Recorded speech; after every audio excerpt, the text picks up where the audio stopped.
самый крупный грызун во всем мире. Вот. Может быть, одного выбираешь, Который вот посередине сначала делала, сейчас в канале есть, а перед этим все болгарский перец летал.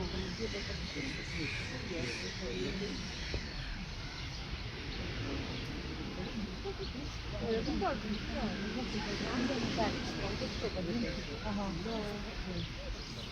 а что, их там я не так хорошо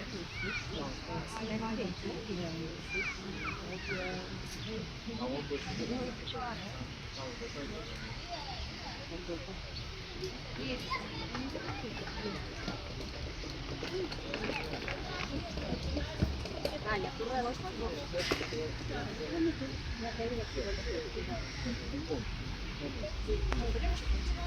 или еще будет что-нибудь сидеть.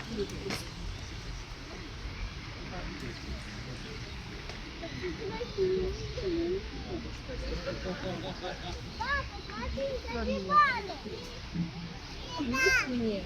Смотри, какие люди у них. Еще, да, нашла.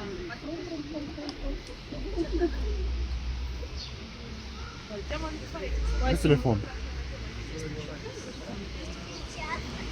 Шо?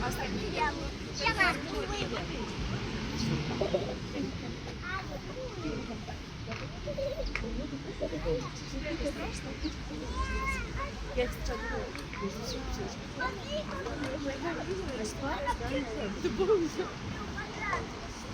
это просто да, а ладно, Да ладно, мало.